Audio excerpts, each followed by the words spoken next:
De las redes y sistemas de información. Nivel lógico. Nivel lógico es el nivel, vamos a decir, blando del sistema. Y luego el tercer nivel, que es la capa social. La capa social está compuesta por los aspectos humanos y cognitivos de conocimiento que se asocian a una persona física.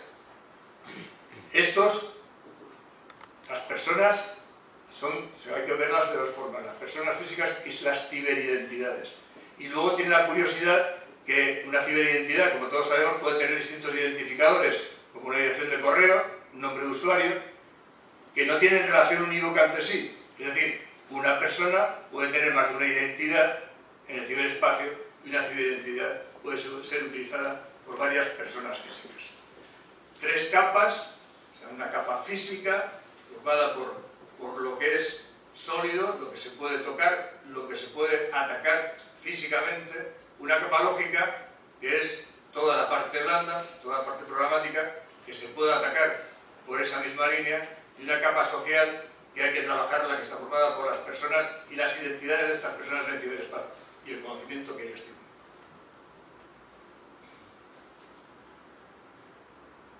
Entonces, ahí es una de las cuestiones de la pregunta. Bueno, vamos a ver, ¿dónde actúa la ciberinteligencia? Actúa en la capa social, en la capa física, en la lógica, en las tres. Bueno, ¿cómo llamamos a cada cosa? También se podría ver, porque podríamos empezar a hacer denominaciones. Ahora, en esta fase de elaboración de la doctrina, se está elaborando la doctrina conjunta de inteligencia militar. Hay un capítulo, que es el capítulo 7, que trata de ciberinteligencia. El capítulo 7 ha sido rechazado 3 veces. Cada vez que se ha puesto en manos de alguien para ser estudiado, pues esto no me cuadra, para atrás, vuelta a empezar. Pero esto que es una cuestión nacional, si nos vamos al ámbito de la Alianza, al ámbito de la OTAN, se está ahora mismo elaborando el SEIP, el J2 del SEIP, se está elaborando también la correspondiente publicación aliada conjunta referente a ciberinteligencia. Y sigue en borrador, y sigue en tal borrador, en tal punto, en tal extremo de borrador, que ni siquiera tenemos acceso a ella, porque no es siquiera unos esbozos de lo que podría ser. O sea, la duda está en todos los campos. Por cierto, anteayer acabó la reunión ministerial de los ministros de defensa de la OTAN. En esta, al final, la declaración que hizo el secretario general Stoltenberg fue de incluir ya el ciberespacio dentro de los dominios del campo de batalla. ¿Esto qué quiere decir? Que puede tener... estoy yéndome un poco por las ramas, pero bueno, es interesante porque hace un par de años uno de los países bálticos levantó la mano y invocó el artículo 5 porque había sufrido un ciberataque masivo, posiblemente atribuible a Rusia. Jamás se pudo identificar, pero eso es grave, porque claro, si tú invocas el artículo 5, tú tienes que actuar dentro de la alianza con tus aliados en apoyo del país atacado.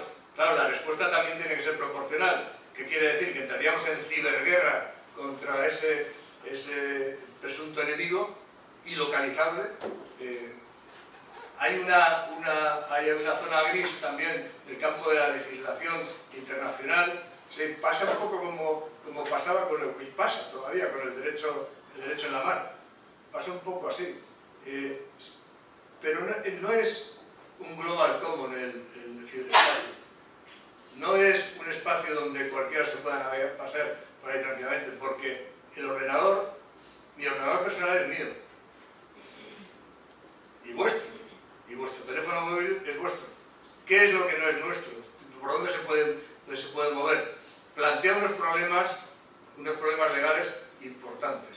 Solo hay un documento, que además lo he leído en la revista de CISDE, en la revista de estrategia y es de pensamiento estratégico, la revista de pensamiento estratégico muy interesante, donde se habla de este tema. Hay una declaración, que es la declaración de Tallinn, donde se dan los primeros pasos a intentar regular un poco el ciberespacio, aunque sea solo parcialmente, porque quienes se formulan esto es la OTAN, los países que forman parte de la OTAN. Pero bueno, es un primer paso y no cabe la menor duda que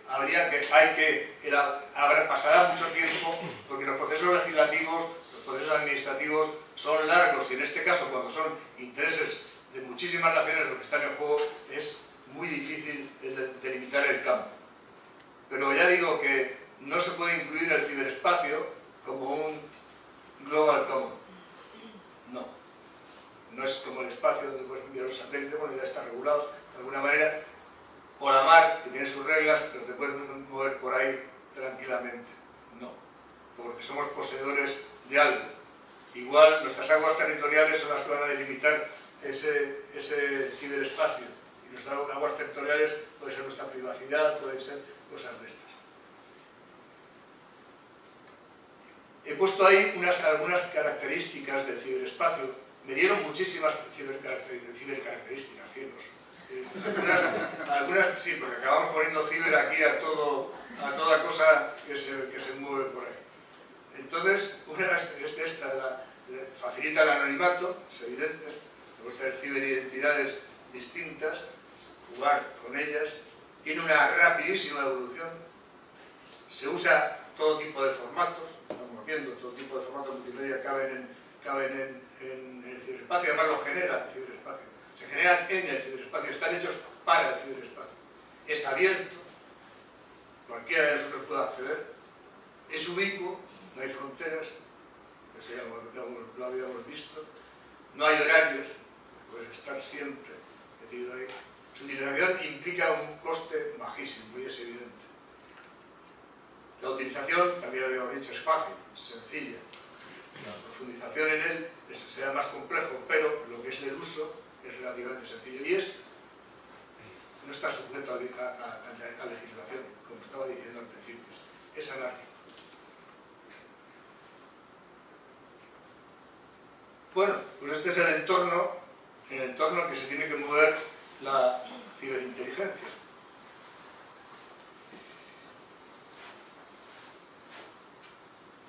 El enemigo potencial o real despliega también sus fuerzas en el ciberespacio. Y es preciso determinar su orden de batalla, sus capacidades, sus centros de gravedad, su esfuerzo, identificar sus acciones hostiles para que el mando que corresponda, que puede ser, en el caso español, el mando de ciberdefensa, que tiene la misión de proteger nuestras redes, que estoy hablando del campo militar, pero será el CNPIC para la cuestión de infraestructuras críticas, en fin, los distintos organismos los que pongan freno a estas acciones. Pero hablando del tema militar, que es donde me centro, que es donde puedo hablar algo más, este mando de ciberdefensa actuaría con este conocimiento frente a este enemigo, fundamentando sus decisiones en valoraciones de inteligencia. Ahí he dicho antes que el enemigo potencial o real despliega sus fuerzas en el ciberespacio. Me han puesto dos ejemplos. Los ejemplos voy a ahorrar uno de ellos, porque lo detallan muchísimo. Dos ejemplos de fuerzas que actúan en el ciberespacio dentro de fuerzas armadas superpotentes. Unas son las chinas y otras son las rusas. Las chinas, en las dos hay una característica común, que es curioso. O sea, las dos evolucionan de ámbitos de lo que se conoce por inteligencia de señales. La inteligencia de señales tiene dos campos diferenciados. Uno que es la inteligencia electrónica, que trata de todo lo que es, por ejemplo, pues la firma de los radares, o sea, datos de carácter técnico de las emisiones, y la inteligencia de comunicaciones, que trata del contenido de las comunicaciones. Bueno, pues las dos, tanto las fuerzas del Ejército Popular Chino como las rusas, derivan de estas capacidades, las capacidades que tenían anteriores de guerra electrónica en la variedad SIGINT. Las dos. Las dos estaban enclavadas dentro del ámbito de la inteligencia militar rusa y china. El Ejército Popular de Liberación, como sabéis, es el más grande del mundo, o sea, que tiene casi 3 millones de personas, por lo cual se pueden permitir cosas que jamás nos podríamos permitir nosotros. Cuenta con un tercer departamento en su Estado Mayor General y luego una serie de equipos en sus 7 regiones militares. La cantidad de personas que están dedicadas a esto se cifra en decenas de miles, o sea, no se puede saber. Solo dentro de lo que es el Estado Mayor General dispone de 12 áreas distintas de trabajo, cada una superpotente. Y hay una de ellas que es conocida, si alguien ha leído, que es conocida porque es la que lleva el peso pesado en todas las acciones de ciberataque, de robos de información, etcétera, etcétera, que es la unidad 61.398. Esta es conocida por todo el mundo. No se le pueden atribuir los robos de información, no se le pueden atribuir los ataques. Se sabe que no son ellos, pero el ciberespacio permite el camuflar estas acciones. Se sabe que son ellos, porque hay cosas que son tan evidentes como la similitud entre el último caza chino con el último caza americano.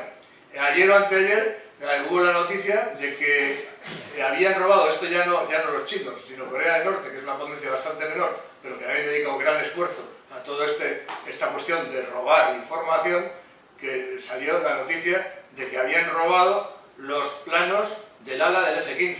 Que bueno, pues aquí en esto están trabajando con intensidad, pero no solo en acciones de obtención de información por medio de, llamémosle, ciberespionaje, sino acciones de ataque contra instalaciones, contra medios del ciberespacio de países que consideran adversarios. Los rusos, como también he dicho, pues los rusos exactamente igual, los rusos lo tienen integrado dentro del GRU.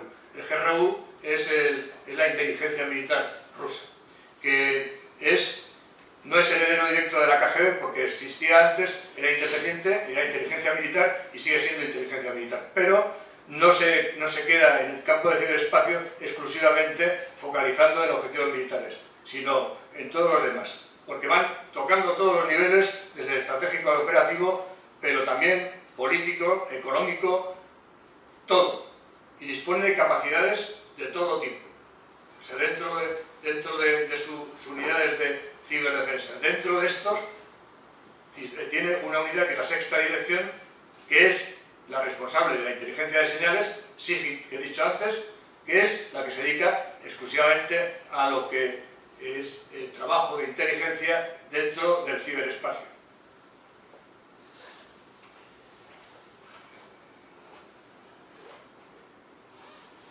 Básicamente se centra en el ciberespacio y en sistemas de comunicación, pero cuenta con otros aspectos que son dedicados, que son integrados dentro de la universidad, dentro del campo de la educación, dentro de todos los campos. Está abarcando distintos espacios.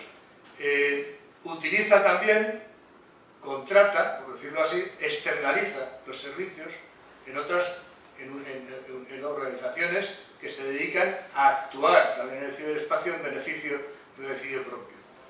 Esto es forma de actuar de dos países potencialmente situados en el otro bando. De los propios no voy a hablar.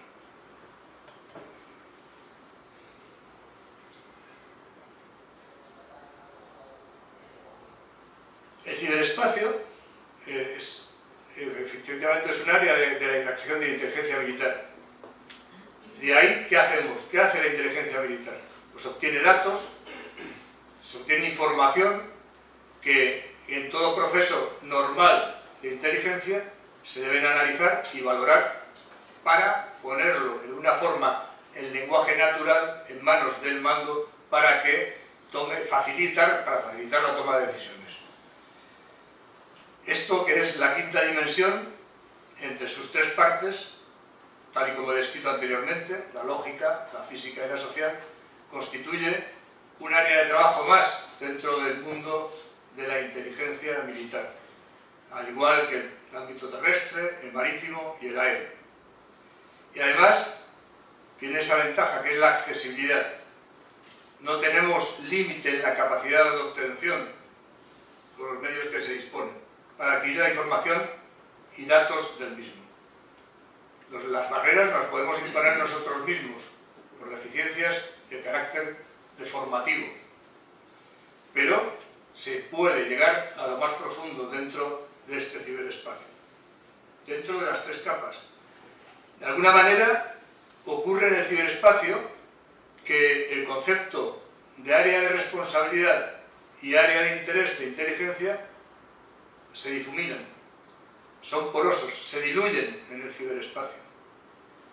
¿Qué es área de responsabilidad y qué es área de interés?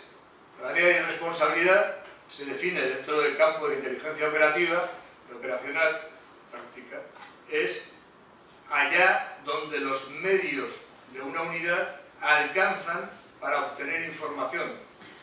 Y área de interés es allá donde no alcanzan los medios de la unidad, pero lo que sucede ahí puede repercutir en las operaciones de la unidad. Ahora, en el ciberespacio, eso ya no existe, porque podemos llegar al fondo del mismo, hasta el máximo. Se rompen esos esquemas. En el ciberespacio ocurre otra cosa. En la inteligencia militar, y luego eso se puede trasladar a otros ámbitos dentro del mundo de la inteligencia, pero en la inteligencia militar siempre se clasificaba inteligencia de carácter estratégico, inteligencia de carácter operacional e inteligencia de carácter táctico, dependiendo del nivel del mando de la autoridad a la que se servía en cada momento. Esto dependía también de los medios de que se disponía, es decir, un satélite no puede disponer de él un jefe de una sección de fusiles de infantería. El satélite es un medio de obtención de carácter estratégico. Está allá arriba y está en manos del mando estratégico. Sin embargo, la información que adquiere el satélite tiene aplicación directa en el campo táctico. Pues en el campo ciber esto es más evidente todavía. La información se puede adquirir desde cualquier nivel, desde la unidad más baja hasta la más alta, y la información obtenida se puede explotar por cualquier nivel. Luego, de alguna forma, se establece una porosidad enorme entre los tres niveles. Es una de las características, esta flexibilidad del sistema que permite el ciberespacio. El ciberespacio es una dimensión del campo de batalla donde las disciplinas de obtención clásicas, todas, se pueden utilizar. Todas. Disciplinas de obtención son las formas de obtener información que se tienen. La más clásica es la inteligencia de fuentes abiertas. La inteligencia de fuentes abiertas, pues el porcentaje mayor, abrumadoramente mayor de información se obtiene en el ciberespacio. Por supuesto que los medios clásicos, papel y demás, siguen siendo útiles, pero realmente lo que es eficaz es lo que tenemos, los contenidos que obtenemos del ciberespacio. Es decir, fuentes abiertas actúan en el ciberespacio. Ya lo hemos mencionado antes, las dos grandes potencias dentro de la ciberguerra, por decirlo así, dentro de la ciberinteligencia, si la podemos llamar o definir ahí, Rusia y China, las dos derivaron sus capacidades de señales hacia lo que es la ciberinteligencia. SIGINT, en las dos variantes, ELINT y COMINT, se puede utilizar en el ciberespacio. ¿Por qué? Por una razón muy sencilla. Porque estamos utilizando el espacio electromagnético para transmitir desde el Wi-Fi hasta todas las señales de todo lo que está utilizando los medios de mando y control. Está en el espacio electromagnético. Luego ahí podemos actuar también. La inteligencia de imágenes. La inteligencia de imágenes no solo obteniendo imágenes que estén a disposición en el ciberespacio, sino para contrastar imágenes obtenidas por otros medios con las que se encuentran ahí. Exactamente igual. Utilizando herramientas que están en el ciberespacio para poder hacer el análisis de las imágenes y sacar de ahí valoraciones. Una nueva disciplina que se puede utilizar también por la inteligencia militar en el ciberespacio. En el ciberespacio, en la capa social. En la capa social hay una especialidad que es la Social Intelligence, que estudia las redes sociales. No solo en el ciberespacio, pero aquí, como estábamos hablando también de fuentes abiertas, también pasa lo mismo. O sea, el porcentaje de actividad que se desarrolla en redes dentro del ciberespacio es enorme. También se puede estudiar otros.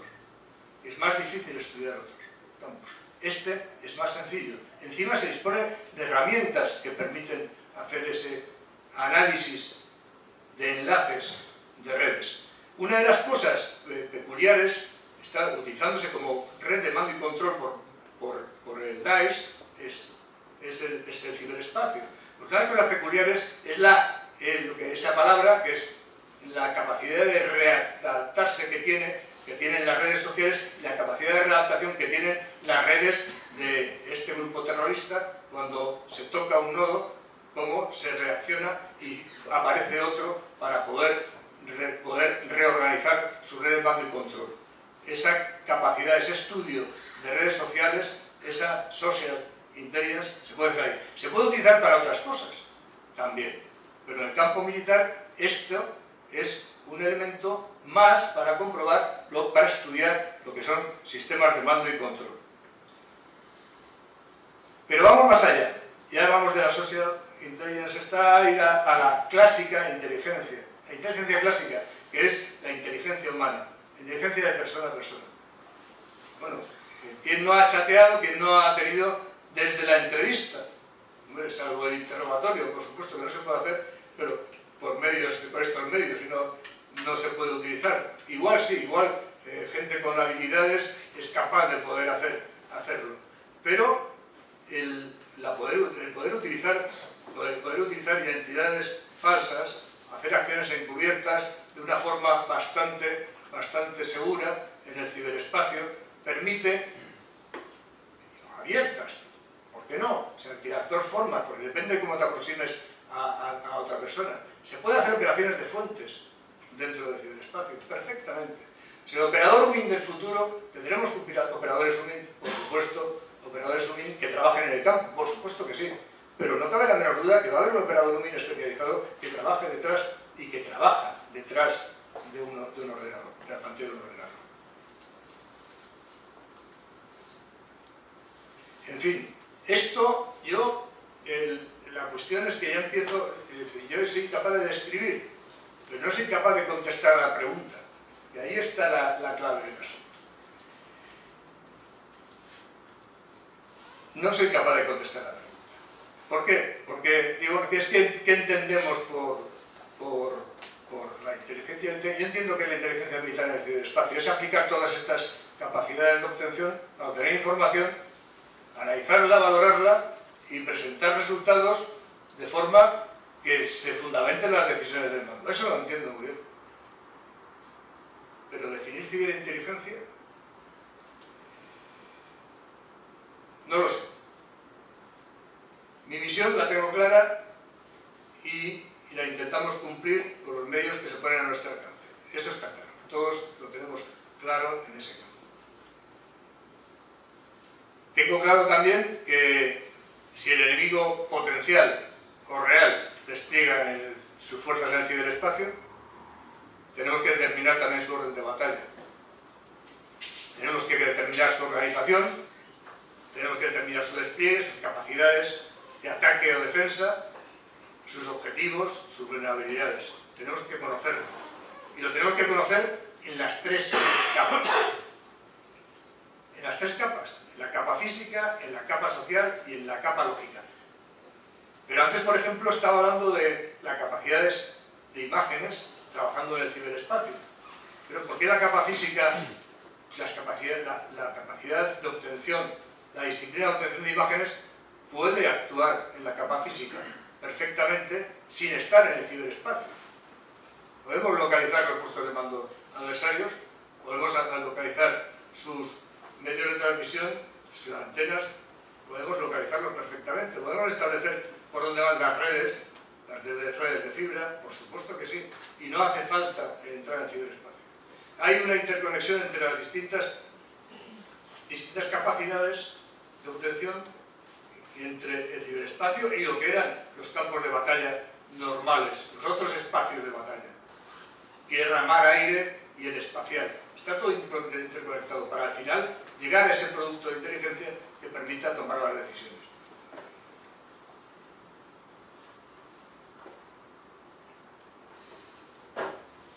Quería, y antes de acabar y ya de formularme las preguntas que no soy capaz de responder, el ver, explicar cómo trabajamos, de alguna manera, cuál es la misión del Centro de Inteligencia de Fuerzas Armadas y la misión del Mando Conjunto de Ciberdefensa.